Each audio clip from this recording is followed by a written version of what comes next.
قل آمنوا به أو لا تؤمنوا إن الذين أوتوا العلم من قبله إذا يتلى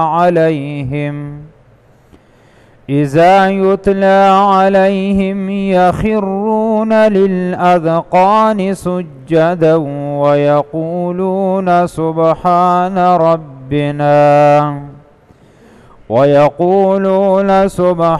ربنا إن كان وعد ربنا لمفعولا ويخرون للأذقان يبكون ويزيدهم خشوعا قل ادعوا الله أو ادعوا الرحمن أيما تدعوا فله الأسماء الحسنى ولا تجهر بصلاتك ولا تخافت بها وابتغ بين ذلك سبيلا وقل الحمد لله الذي لم يتخذ ولدا ولم يكن له شريك في الملك ولم يكن له ولي من الذل وكبره تكبيرا. بنزل سمفا دا سورة بني اسرائيل اخری آیاتون دی. دینا مخ کی دو آیاتونو کی ترغیب ذکر شو قرآن کریم تا چا اللہ فرمائی چی دا قرآن کریم حق کتاب دے او دا په حق سره مونږ برنا زمکه ته نازل کړي دي او بیا ذکر شو چې فرقناه دا قرآن کریم الله رب العالمین تقسیم کړي دي. سورتونه پکې ذکر کړي دي، آیاتونو کې دا تقسیم کړي دي او په دې کې به فایده دی چې لتقرأه علی الناس علی مکسن چې دا قرآن به خلق په دمه دمه باندې لولي. نو ادب هم د قرآن کریم دا دی چې دا سړی په قلاره باندې لولي، په دمه دمه باندې لولي. د دې په لوستلو کې جلتی او تلوار دا نه پکار، بلکې تدبر سوچ او فکر سره لوستل پکاري. هر آیت باندې وقف کول لا پکار دی.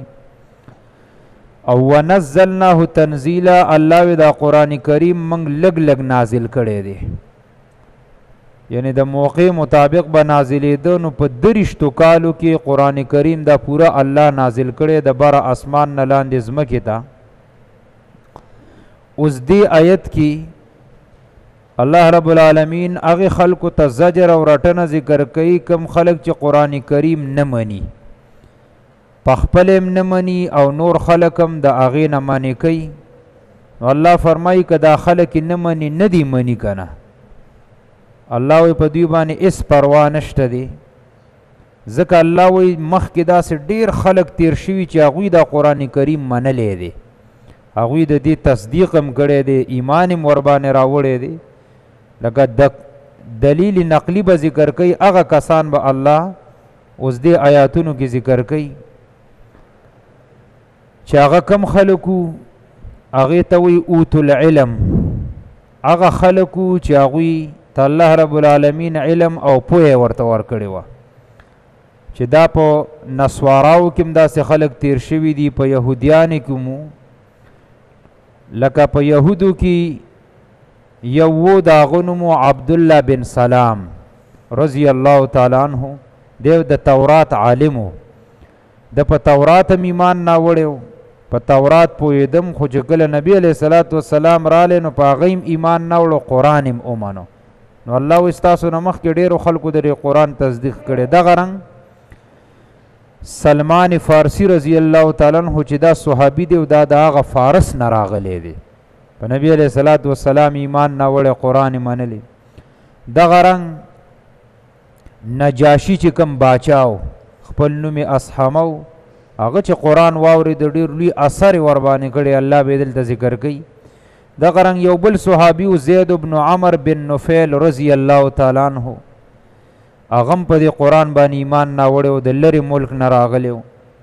دغه رنګ یو بلو د اغنمو ورقه بن نوفل رضی الله تعالی عنہ دا د خدیجه رضی الله تعالی عنها ترو او نبی علیہ الصلوۃ والسلام باندې چې اولنی وحی نازل شو نو خدیجه الکبرى رضی الله تعالی عنہ رسول الله صلی الله علیه وسلم دی ورقه بن نوفل ته بوتلو او هغه په نبی علیہ الصلوۃ والسلام ایمان ناوړو د دې قران تصدیق کړو نو ځکه الله فرمای قل ورته اوایا آمنو به ایمان راوړی تاسو به په دې قران باندې او لا تؤمنو یی تاسو نه راوړی الله وی که تاسو ایمان راوړی او کني راوړی وګوره یاد ساتئ دا حق کتاب دی که تاسو منئ کني منئ ځکه حق کتاب دی ان الذين یقینا اغکسان اوتوا العلم چې ورکړې مونږ هغوی ته علم من قبله مخکې د دینا یعنی کم چې مخکې امتونو کې حق پرست خلق تیر شوي عالمان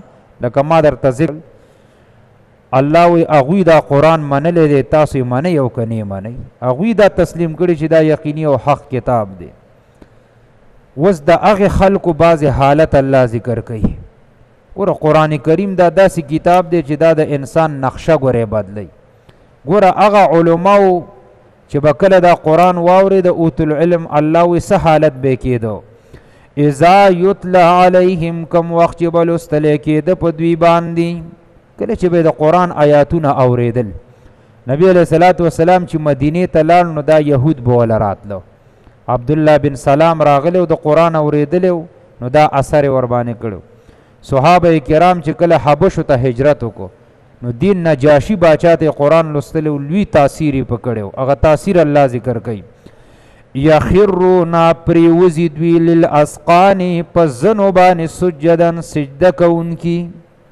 الله وی ادا سے خلقو چې قرآن به واورید نو دومره اثر به ور باندې وکړو چې بس مخونه به پس مکه باندې الله ته په سجده باندې به پرېودل ګوره سجده چې سړی لګوي نو په سجده کې تندې او پوزه لګي دا زنه پکې لګي اسقان د زقن جمع د زقن په عربی کې دی زنې ته وایي دا په سجده کې نه لګي که نه او الله وی پرېوتل به دوی په زنو باندې سجدن سجده کوونکی مفسرینو دلته یو ډېره ښه نکته ذکر کړي نو اوس د خلک سوچو کې چې په دې اجر کې څوک راځي او څوک پکې نه راځي سجده چې سړی لګوي نو په سجده کې به تندیم لګي پوزه به هم لګي ټیک شو زنه څنګه لګي زنه اله لګي چې په دې زنه باندې دې ګیرئ چې کله ستا په دې زنه باندې ګیره مبارکه وه نو چې بیا د سجده لګوله نو ګیره به دې ورسره څه کېږي نو هغې خلکو خو ګیرې پرېښې وي که نه الله دې ټولو له دا توفیق ورکړي ګیره پرېښودل دا لازم دي دا فرض دي دا ګورې واجب دي دا ګناه کبیره د دې نه دی الله ټول مسلمانانو ساتي نو اوس د چا چې نه نو بس هغه د دې اجر نه به محرومه بیا پاتې کېږي نو یخرون للاسقان سجدن دا معنی ده ښه په دې سجده کې به دوی څه ویلو نو اوس هغه دعا ذکر کوي ځکه سجده کې به سړی دعا کوي او په سجده کې چې دعا کوي نو دا الله ګورې ښه قبلی ځکه حدیث کې راځي نبی علیہ الصلوۃ والسلام بنده په سجده کې الله ته ډیر نږدې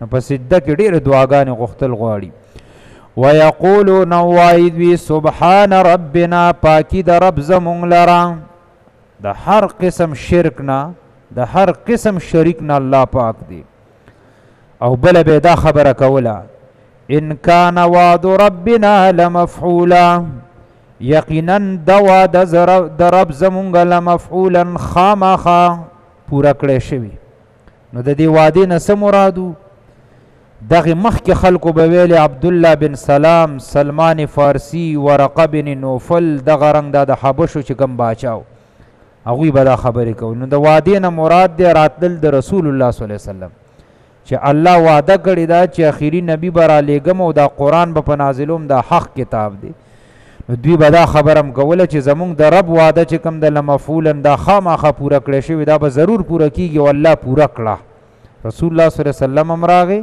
او قرآن کریم وربانې هم الله رب العالمین نازل کو قل اوایا آمنو به ایمان راوړئ تاسو په دې قرآن او لا تؤمنو یا ایمان نه راوړئ خو یاد ساتئ ان الذین یقینا هغه کسان اوتوا العلم چې ورکړی مونږ هغوی ته علم من قبله مخکد دی قرآن نا اذا یتلا علیهم کله چې لوستل کېږي پاغوی باندې دا قرآن یخرون نو پریوزي للاذقان پس زنو باندې سجدا سجده کوونکي ويقولون وایدوی سبحان ربنا پاکی در رب زمون لره ان کان وعد ربنا لمفعولا یقینا د وعده د رب زمونږ لمفعول خامخا پوره کړی شوي. اوس د هغوی مزید حالت ذکر کوي چې قرآن به په دې خلکو باندې اثر څنګه کو. یو اثر خو مخکې ذکر شو چې قرآن به ورته لوستلی کېده نو په دې زنو باندې به الله ته په سجده پرېوتل. اوس الله بل حالت ذکر کوي ویخرون او پرېوځي دوی للاذقان په زنو باندې یبکون او جړل به دوی. ور الله ته په سجده م پرېوتل او بیا به په سجده کې څه کوله؟ جړا به هم کوله. دا د قرآن یو اثر دی ښه چې په چا باندې وکړي. قرآن د انسان سترګو کې اوښکې راولي. د دې مخکې سجدې نه مراد سجده د تلاوت ته او د دې نه مراد عامه سجده د عبادت ته. که سجده د تلاوت به کوله نو چې قرآن به اولستو نو سجده د تلاوت چې براله نو دوی به فورا الله ته سجده وکړه. او عام چې قرآن به لسته په مانځه کې نو دې نه مراد عامه سجده ده. ويخرون او پریوزي دوی للاذقان په زنو باندې یبکونا جړل دوی ويزيدهم خشوع او زیاتی کو به دوی لره عاجزي. که یو سړی و چې ما کې د عاجزي راکړي په ما کې د خشوع پیدا شي نو هغه د قرآن ته به کینی. قرآن په انسان باندې ډېر لوی اثر کوي. دا د انسان په بدن کې ډېر غټ تاثیر پیدا کوي. دې ځای پورې خو الله رب العالمین ذکر کړو چې قرآن کریم لولو په دې باندې عمل کو او دې ته غوږ ده نو پتا کې به خشوع پیدا شي او الله رب العالمین ته سجدې لګوي او جاړئ. اوس دې نه اخوا الله رب العالمین وایي چې د دغې نه علاوه به دعاګانې م غواړئ که نه. نو دې آیت کې دی ورپسې چې کوم آیت ته په دې کې الله رب العالمین د دعا آداب ذکر کوي. ګوره هر نارینه هر زنانه له پکار دي چې هغه په دې آدابو سره دعا وغواړي. نو بیا الله دا دعا ډېره ښه قبلی چې انسان د دعا ادب چې د چا م زدی او په هغې آدابو سره دعا وغواړي الله دله دعا بیا ډېره ښه قبلی. نو دې آیت کې او داسې مخکې په سورة الاعراف کې هم د دعا آداب ذکر شوي او دلته هم الله رب العالمین ذکر کوي. اول قل ادعوا الله او ادعوا الرحمن اوایا راؤبلی الله او ادعوا الرحمن یا راؤبلی رحمان. اول ادب د دعا دا دی چې د الله نه دعا غواړي نو د الله نومونه به هغه ته وسیله کې. یا به وی یا الله یا به وی یا رحمان. دا د الله ښایسته نومونه دي. دعا چې غواړي نو الله ته دا نومونه وسیله کوه. نورې وسیلې پرېږده چې د بابا په خاطر او د کاکا په خاطر او د لوی ځوان په خاطر یې راله راکړي. نه الله وایي ما ته زما نومونه وسیله که. داسې مخکې سورة الاعراف کې هم تیر شوي چې ولله الاسماء الحسنى فدعوه بها. الله وایي زما ډېر ښایسته نومونه دي ما نه چې دعا غواړئ په دې نومونو رانه غواړئ. خو اوس دا دوه نومونه الله ذکر کړل دی صرف په طور د مثال ګورئ ذکر کړه چې دعا غواړي وایه یا الله یا رحمان. د دې نه علاوه نورم نومونه دي هغې ته وایي اسماء الحسنى. الله وی هر نوم باندې ته ما ته آواز کولی شو په دعا کې. ایما تدعو په کم یو باندې چې دعا غواړئ تاسو فله الاسماء الحسنى نو هغې الله لره نومونه دي ښایسته. الله وی دین علاوه یا کریم یا رؤوف یا رحیم یا ارحم الراحمین دا ټول د الله نومونه دي. په دې باندې دعا غوښتل غواړي.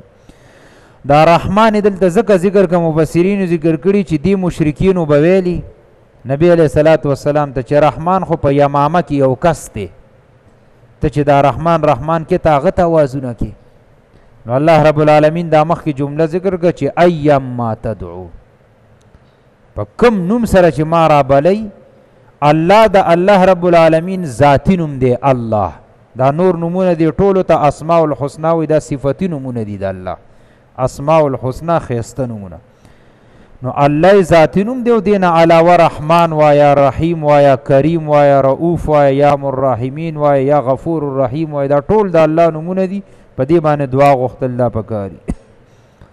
زمونږ ستاسو پښتانه م اوس وایي که نه رحمان بابا دا ګوره غلط دی. ها په دې ځان پوهه کوي. صرف رحمان بابا ویل دا صحیح نه دی. رحمان خدا الله نوم دی نو بابا ور سره څنګه یو ځای کې.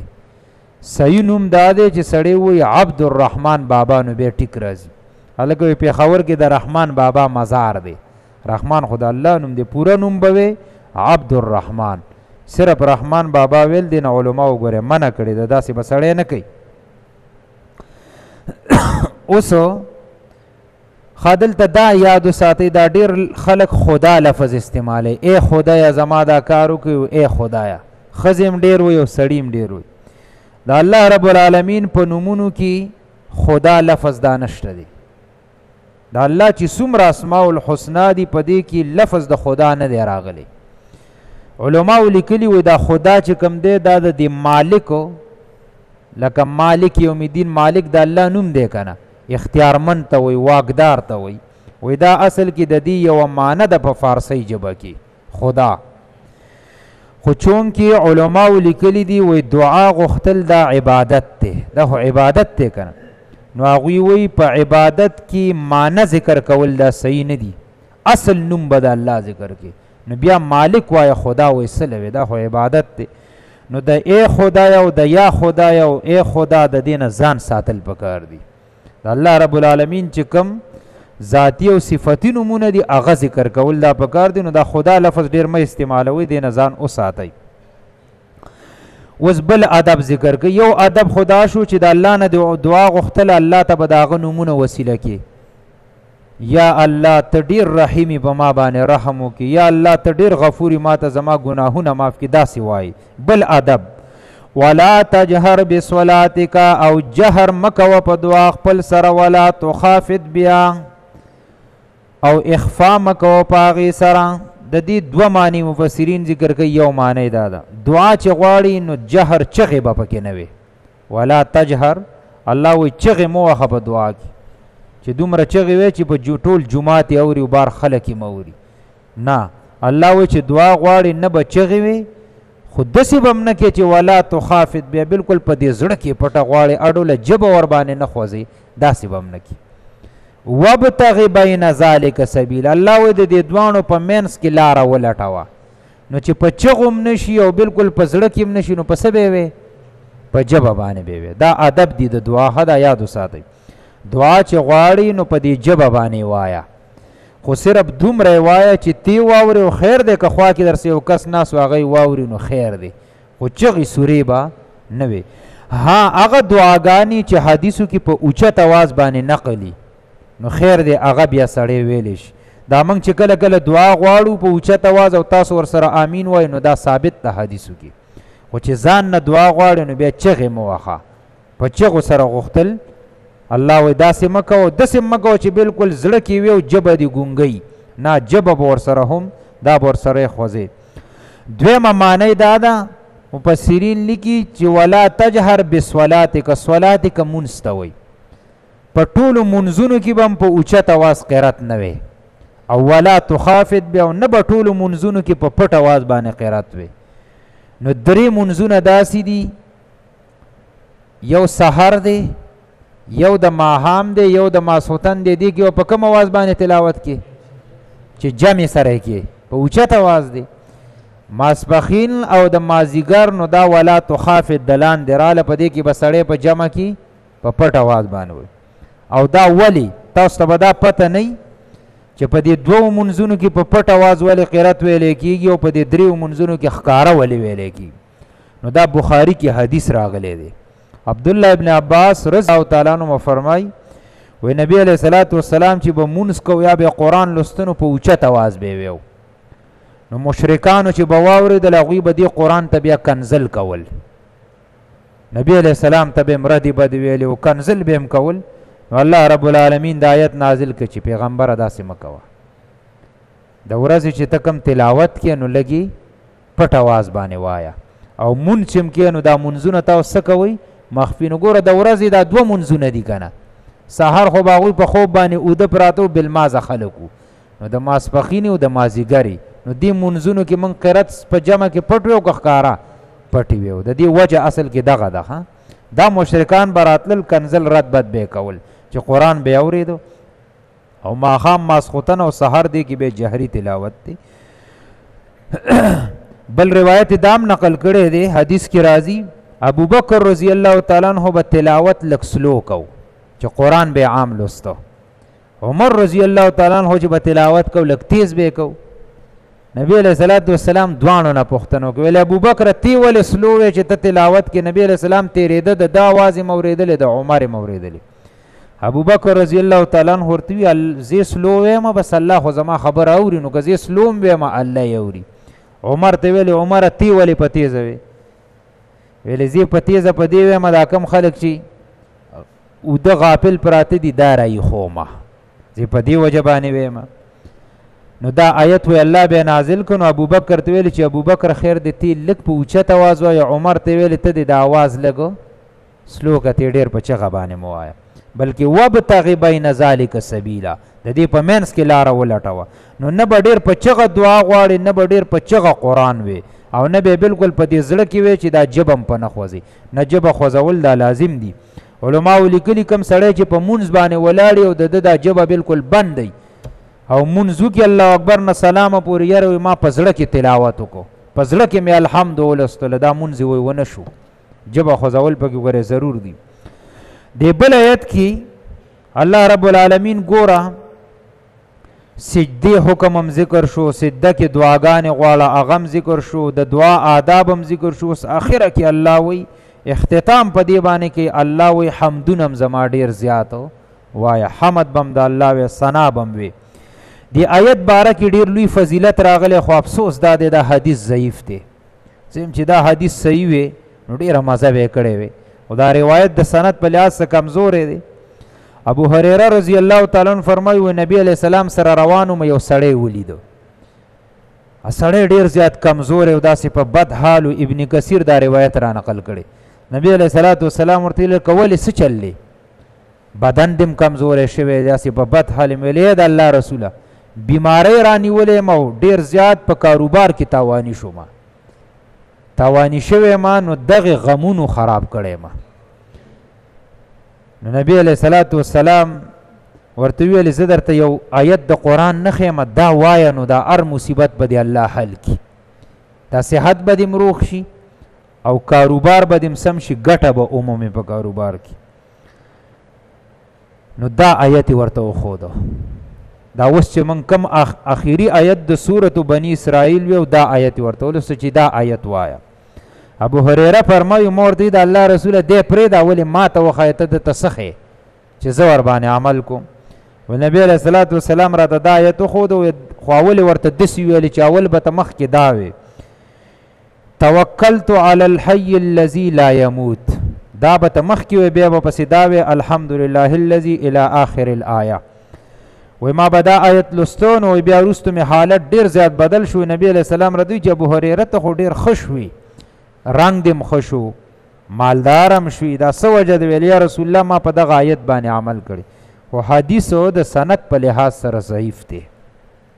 نو دی آیت کې الله رب العالمین په شرک باندې امر الله وی چې حمدونم ډیر وایا. وقل اوایا الحمدلله، ټول صفاتونه د اولوهیت خاص الله لره دي، یعنی د الله سره هیڅ قسم شریک دانشته. الذي اغذات لم يتخذ ولدا، چې نه دی نیولې ولدن زوی. لکه بعض خلکو الله رب العالمین لره ولد ثابت کړي کنه، يهوديانو به ویل عزیر علیه السلام د الله زوی دی، عیسایان وای نسوارا عیسی علیه السلام د الله زوی دی. الله ور باندې رد کوي چې نه، الله وای زه بچی ته محتاج نه یم، زما ولد ته څه ضرورت دی. لم يتخذ ولدا. د مکه مشرکانو به ویل دا ملائک چې کوم دي دا بنات الله دا د الله لونه دي، الله ور باندې رد وکړي چې نه. دویم ولم یکن له شریک فی الملک، او نشته دی هغه الله لره شریک فی الملک په باچهی کې، که د دنیا باچهی ده او که د آخرت باچهی ده، دی کې د الله سره هیڅ څوک شریک او برخدار دا نشته. ولم یکن له ولی من الذل، او نشته دی الله لره ولی امدادی من الذل د کمزورینا. ولی امدادی ته وایي چې کله کله یو سړی کمزوری شي نو زبل ملګری هغه ورله لاس ورکړي، هغه یې راپاسی مدد ورسه وکړي. الله وګورې ما سره داسې هم څوک نشته، ځکه الله داسې ذات دی په هغه باندې کمزوري بالکل راضي چرته نو. چې کمزوري په ناراضي نو دا هغه مددگار ته ضرورت دی. او دا اصل کې مفسرین ذکر کړي دي مجوسیانو کې یو خلق سابعین ورته وي دا غوي دا عقیده ده هغوی به ویلي دا اولیاء الله چې کوم دي دا د الله رب العالمین ذل دي دا د الله رب العالمین چې کله کمزور شي نعوذ بالله نو دی ورسره بیا مدد کې الله مضبوطی دا عقیده وداوي. او مفسرین ذکر کړي دي زمونږ استاد او شیخ عبدالسلام رحمت الله علیه هغه احسن کلام کې ذکر کړي د بریلیان هم دا عقیده ده. وی بریلیان دی عبدالقادر جیلانی ته دستگیر وی دستگیر ورته ځکه وی نعوذ بالله و دا غوی دا عقیده ده چې دم الله رب العالمین سره یو ځای کې امداد کړي والله له لاس ور کړو دا څومره د کفر عقیده ده. الله وینا ولم یکن له ولی من الذل او نشته دی الله لره ولی امدادی من الذل د کمزورینا. اخر کې ذکر کوي وکبره تکبیرا او لوی وای د الله تعالی تکبیرا په لوی کولو سره. ګوره دې کې اشاره دی ته دی صورت کې د څه واقعه ذکر شوی وه اوله کې د معراج واقعه ذکر شوی وه او مونځ په کوم وخت کې پره شوی دی علم جان ماما مونځ کوم وخت کې پره شوی خو معراج واقعه کې پره شوی و که نه نبی علیه السلام چې اسمانونو ته تللی او بیا راته موسی علیه السلام ورته چې 50 مونځونه خو ډېر زیات دي بیا خبره 15 ته راوسته نو منظم په دې صورت کې واقعا د معراج او منظم په شپه د معراج پره شوی. نو دې آیت اخره کې الله ذکر کړل چې وکبره تکبیر او تاسو لوی بیانوي د الله تعالی تکبیرن په لوی بیانولو سره. مطلب دا دی چې د مانځنه مخکې بسوي الله اکبر دې کې اشاره ده د خبره ده چې د مانځنه مخکې دی الله اکبر وي نو تا د هر قسم شرک نفي او رد وکړو چې د الله سره هیڅوک شریک نشته. نو چې کله د عقیده صحیح کړه نو بیا راځو د الله حمد و ثنا وایه نو بیا بدله مونږ مزه او خوند بدله درکوي. قل اوایا آمنو به ایمان راوړئ په دې قرآن باندې او لا تؤمنو یا ایمان نه راوړئ ان الذین اوتوا العلم من قبل یقینا هغه کسان چې ورکړی دی ورته علم مخکې د دې قرآن نه اذا یتلا علیهم کله چې لوستل کېږي په هغوی باندې دا قرآن یخرون للاذقان سجدا پریوزي دوی په زنو باندې سجده کوونکي ويقولون سبحان ربنا وای دوی پاکی د رب زمونږ لره ان کان وعد ربنا لمفعولا یقینا د وعده د رب زمونږه خامخا پوره کړی شوي ويخرون للاذقان او پریوزي دوی په زنو باندې یبکونا جاړي دوی ويزيدهم خشوع او زیاتې کوي دوی لره عاجزي. قل ادعوا الله ولی الله او ادعوا الرحمن یا رب علی رحمان په دعا کی ایام ما تدعو فله الاسماء الحسنى کم یو چې رب علی تاسو نو هغه الله لره دی نمونه ښایسته. ولا تجهر بصلاتک او جهر مکوه په دعا خپل سره ولا تخافت بیا او پټ موایه په زړه کې هغه وابتغ بین ذلک سبیل او طلب کا پمیند دی کی بللار. وقل الحمد لله وای ټول صفاتونه د الوهیت الله لرضی الذي اغذات لم يتخذ ولدا شنی دی نیولې زوی ولم يكن له شريك في الملك او نشته دی غلر شریک په باچای کوي ولم يكن له ولي من الذل او نشته دی اغي الله لره امدادي د کمزورینا وکبره تکبیر او لوی بیان و دا اغا الله په لوی بیان ولو سره.